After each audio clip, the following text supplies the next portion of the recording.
Kim ভান Q অথবা ভিজেতো নামিয়া তার উন্মোচন ফরাসি থেকে অনুদ্দিত এমন কিছু রচনা আছে যা একটি সমগ্র জাতির রুচি এবং আকাঙ্ক্ষা বহন করে, রিক্সা চালক থেকে শুরু করে সর্বোচ্চ মান্ডারিন পর্যন্ত, ভ্রাম্যমাণ বিক্রেতা থেকে শুরু করে বিশ্বের সর্বশ্রেষ্ঠ মহিলা পর্যন্ত। এগুলি চিরকাল তরুণ থাকে এবং নতুন প্রজন্মের ভক্তদের পরম্পরা দেখে। এমনই একটি হলো কিম ভান কিউ। ৩,০০০-এরও বেশি পংক্তির এই কবিতা, যা ভিজেতো নামিয়া তাকে তার সমস্ত সূক্ষ্মতা, বিশুদ্ধতা এবং আত্মত্যাগের মধ্যে প্রকাশ করে।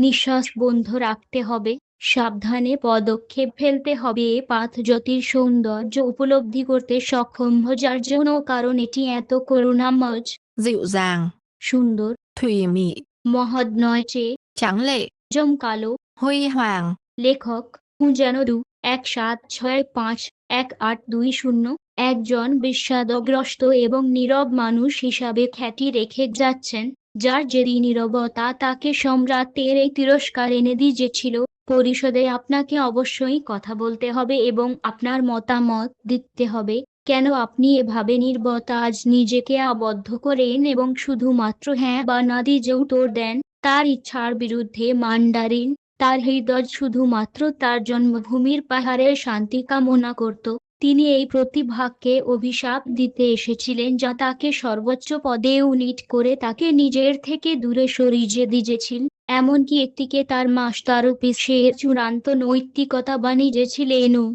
যাদের প্রতিভা আছে তারা যেন তাদের প্রতিভা নিজে গর্ব না করে। লেফট দৌ বলে কুয়াত্তাত্তি উন্মারক। tay, প্রতিভা শব্দটি tay, দুর্ভাগ্য শব্দের সাথে ছন্দ মেলাজ। নিজের প্রতিশোধ থেকে তিনি তার মারাত্মক অসুস্থতার সমাজ কোনো চিকিৎ নয় চেষ্টা প্রত্যাখ্যান করেছিলেন, এবং যখন জানতে পারলেন যে তার শরীর ঠান্ডা হয়ে যাচ্ছে, তিনি স্বস্তির দীর্ঘশ্বাসের সাথে খবরটি গ্রহণ করেছিলেন। ভালো, তিনি ফিসফিস করে বলেন, এবং এই শব্দটি ছিল তার শেষ দুঃখের মহাকাব্যে।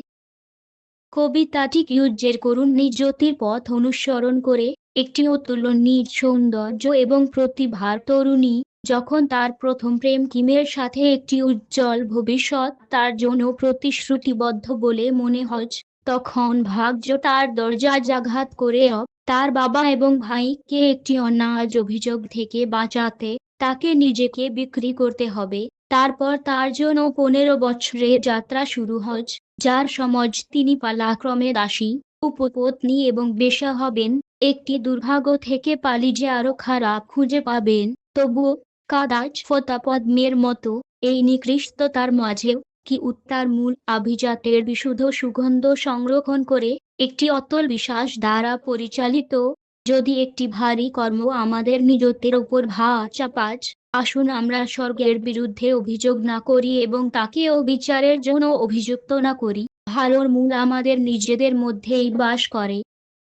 অনুবাদ এবং সৃষ্টির মধ্যে চীনে একটি দূতাবাসের সমাজ যেন সেই উপন্যাসটি আবিষ্কার করেছিলেন, যা তাকে তার মাস্টারপিস রচনা অনুপ্রাণিত করবে। একটি সাধারণ বলে মনে হওয়া গল্প থেকে তিনি একটি অমর কবিতা, যার পংক্তিগুলি এত মধুর যে তারা ঠোঁটে ছেড়ে যায় যখন কেউ সেগুলি গাছ। মধুর স্বাদ সৃষ্টি করতে জানতেন। এই চীনা বংশ পরিচয় অবশ্য দ্বিজমান জাতির গর্বে অজনবিবাদের বিষয় হয়ে উঠবে। ১৯২০ থেকে ১৯৩০-এর দশকের উত্তেজনাজ একটি সবচেয়ে অনর্জাতীয়তাবাদীদের সমালোচনা সশস্ত্র করেছিল, যাদের মুখপাত্র ছিলেন পণ্ডিত মধু কেরব। thanh tâm tài nhân, Kim ভান কিউয়ের উদ্নয় চেস চীনে একটি তুচ্ছ উপন্যাস মাত্র, এবং এখন ভিজেতো নাম এটিকে ক্যানোনিকাল বই বাইবেলের মর্যাদা উন্নীত করছে। একটি সত্যি নিজের জন্য বড় লজ্জা আনছে। বাস্তবে এটি হবে লাভ ফন্টেনকে ঈশপ বা ফেদ্রকে অনুকরণ করার জন্য তিরস্কার করার মতো।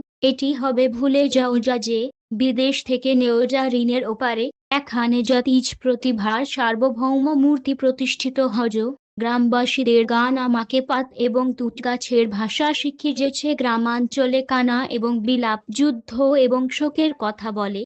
যেন অন্য একটি কবিতা আজ লিখেছেন। সমগ্র মহাকাব্যে জুড়ে এই কম্পমান সংবেদনশীলতা ফুটে ওঠে, প্রাজৌষীহীর্য বিদারক।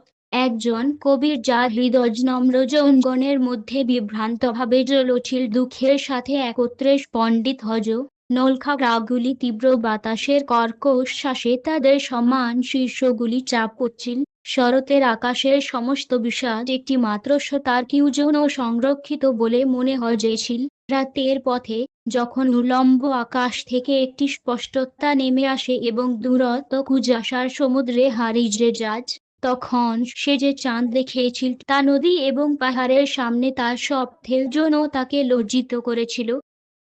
জনগণের জন্য একটি দর্পণ।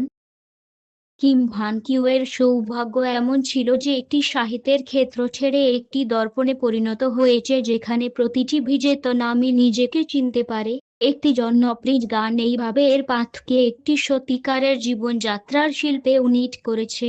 জ্ঞানের আনন্দ থেকে অবিচ্ছেদ একজন মানুষ হতে হলে তো টম খেলতে জানতে হবে, ইউনানের চা পান করতে হবে এবং কিউ আবৃত্তি করতে হবে। Làm trai biết đánh tổ tôm, uống trà mạn hảo, ngâm nôm Thúy Kiều. কুসংস্কারও একটিকে দখল করেছে, বইটিকে একটি ভবিষ্যদ্বাণীতে পরিণত করেছে অনিশ্চয়তার মুহূর্তে। এটি এলোমেলোভাবে খোলা অস্বাভাবিক নয় যাতে উপস্থিত পংক্তিগুলিতে নিযুতির উত্তর খোঁজা যায়।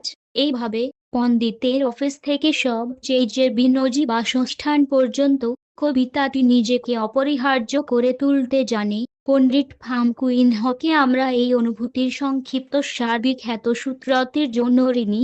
আমাদের কিসের ভজ করতে হবে, আমাদের কিসের জন্য চিন্তিত হতে হবে? কিউ থাকলে আমাদের ভাষা থাকবে, আমাদের ভাষা থাকলে আমাদের দেশ টিকে থাকবে।